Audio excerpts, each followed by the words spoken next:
Good evening, class 12th. Today we discuss about sexually transmitted disease caused by other organism. Virus और bacteria के अलावा कौन कौन से ऑर्गेनिज्म सेक्सुअली ट्रांसमिटेड डिजीज़ को स्प्रेड कराते हैं।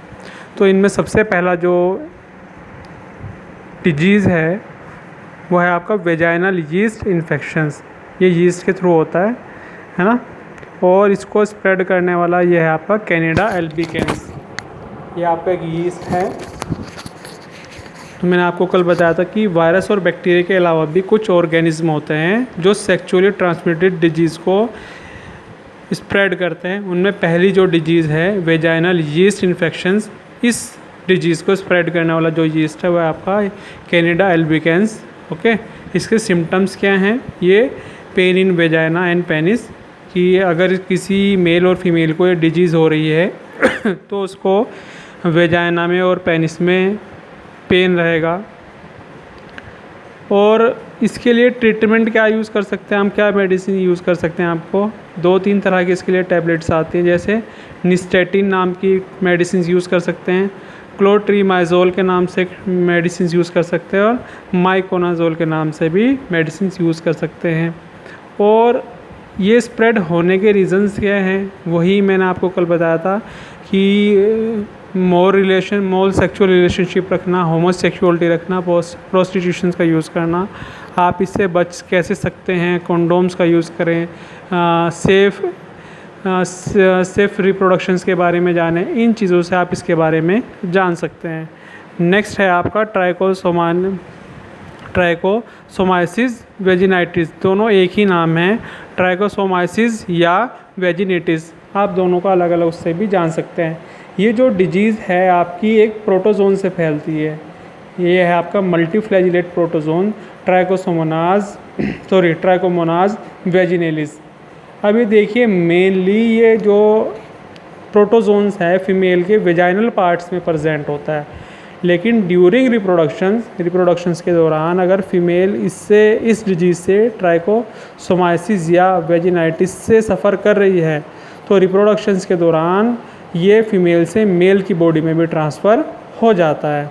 ओके, अब इसके सिम्टम्स क्या हैं? अगर किसी को हो रहा होगा तो इनसाइड वेजाइना इरिटेशंस होगी, वेजाइना के इंटरनल पार्ट्स में लगातार इरिटेशंस हो रही होगी, इन्फ्लामेशंस हो रहा होगा, और वहाँ से एक लगातार वेजाइनल पार्ट से मिल्क जैसा डेंस गाढ़ा सिक्रीशंस निकलता रहता है। और उस डिजीज़ को हम कहते हैं ल्यूकोरिया। मतलब जब फीमेल को ट्राइकोसोमाइसिस डिजीज़ हो रही होगी तो उसके वेजाइनल पार्ट में स्वेलिंग हो रही होगी, आपका इरिटेशंस हो रहा होगा, और वहाँ से लगातार एक वाइटिश लिक्विड या मिल्क जैसा सिक्रीशन रिलीज़ हो रहा होगा वेजाइना से, उसको हम कहेंगे ल्यूकोरिया।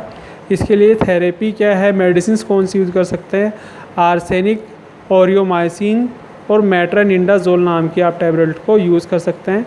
इसके प्रिकॉशंस में ये है कि अगर फीमेल इस तरह की प्रॉब्लम से सफ़र कर रहे, उसको महसूस हो रहा है, तो इन दिनों रिप्रोडक्शन ना करें, डॉक्टर से इसके बारे में कंसर्न करें, उसके बाद ही आगे फिर कुछ सोचें। ओके, नेक्स्ट है आपका प्यूबिक लाइस। मतलब यहाँ जूस से बात कर रहे हैं। पैरासाइट लूस की वजह से फैलती है, जिसका नाम है पाइथेरस प्यूबिस। पाइथेरस प्यूबिस की वजह से ये डिजीज़ स्प्रेड होती है।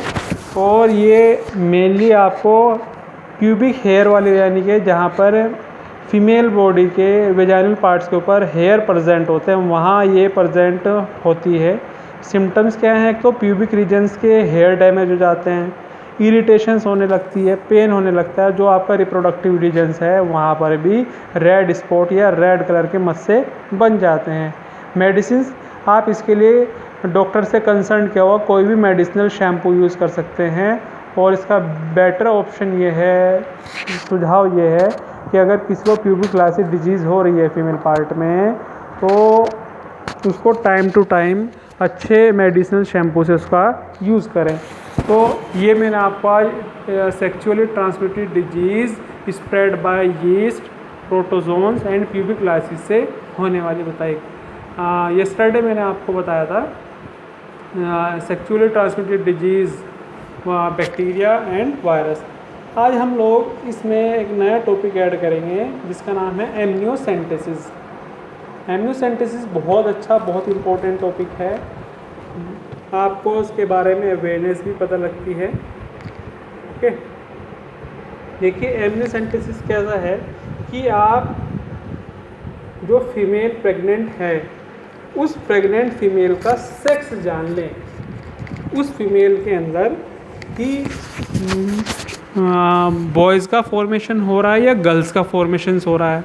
तो प्रेगनेंसी के दौरान ये जान लेना कि फीमेल बॉडी के अंदर गर्ल्स है कि बॉयज़ है, ये कहलाता है आपके एमनियोसेंटेसिस।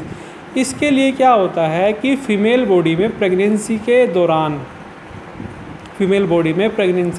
अगर 2 बार बॉडी प्रेजेंट होंगी तो ये फीमेल का कैरेक्टर्स होता है कि हाँ प्रेगनेंसी में फीमेल बॉडी का ही फॉर्मेशन हो रहा है।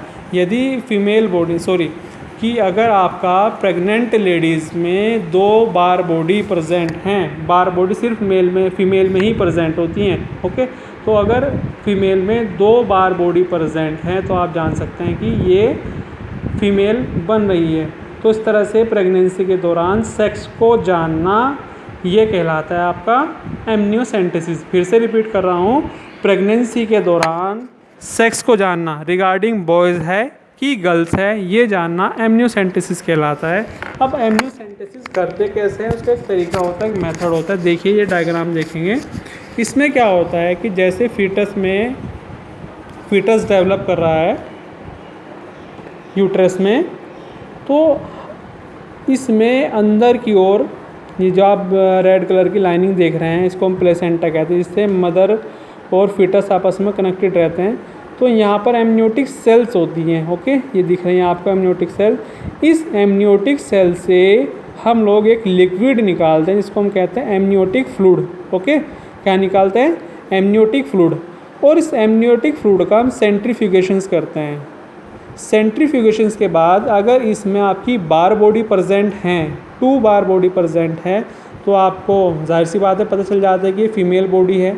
और अगर बार बॉडी प्रेजेंट नहीं है तो आपको पता चल जाएगा कि ये बनने वाला बेबी बॉयज़ है। मैं आपको फिर से एक बार इसका एक्सप्लेनेशन कर देता हूँ एमनियोसेंटेसिस का, कि जो आपका यूट्रस में फीटस का डेवलपमेंट हो रहा होता है, ये सबसे पहले इसमें प्लेसेंटा होता है। प्लेसेंटा और फीटस, प्लेसेंटा के थ्रू मदर और फीटस आपस में कनेक्ट रहते हैं।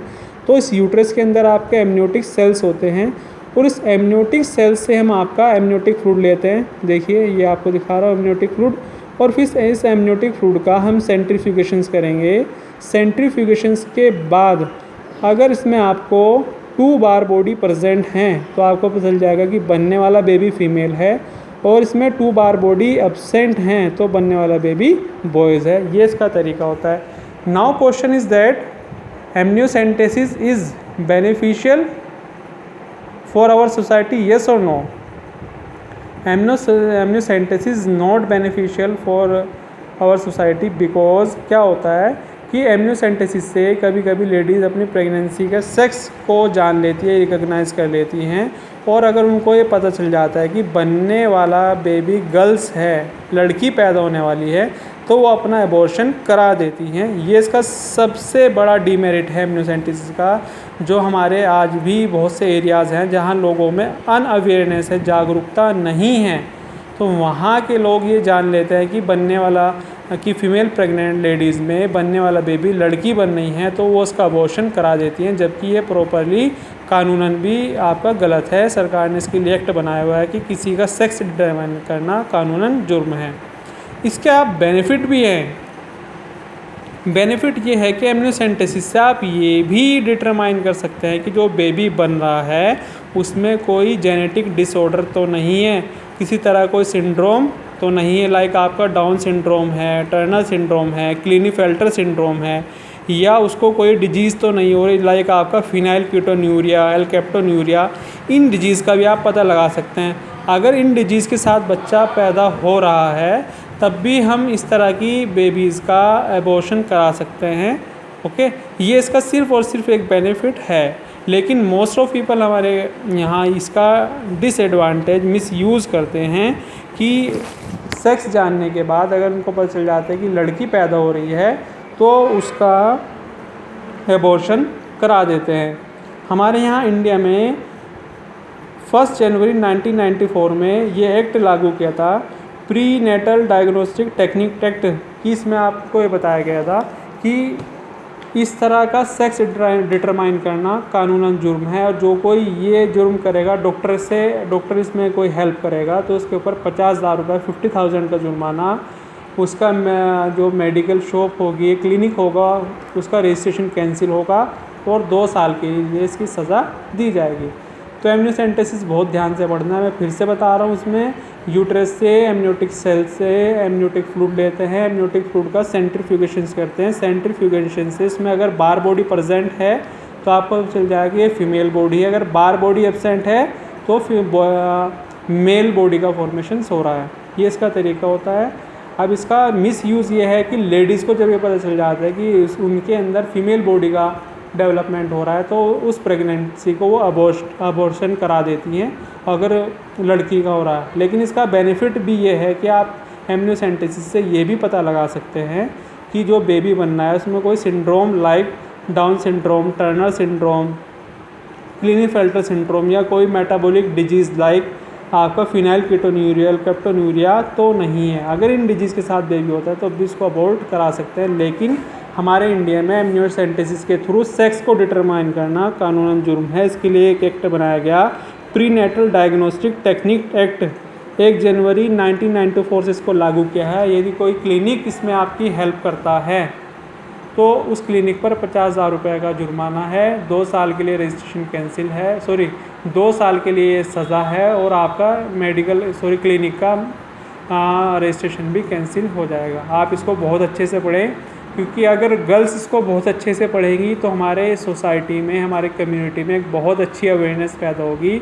और मैं समझता हूँ कि अगर एक लड़की इसको बहुत अच्छे तरीके से पढ़ेगी तो शायद कम से कम वो 3 से 4 परिवार को, 3 से 4 फैमिली को अवेयर करेगी इस रिगार्ड की गर्ल्स भी किसी भी कंडीशन में बॉयज़ से कम नहीं होती हैं।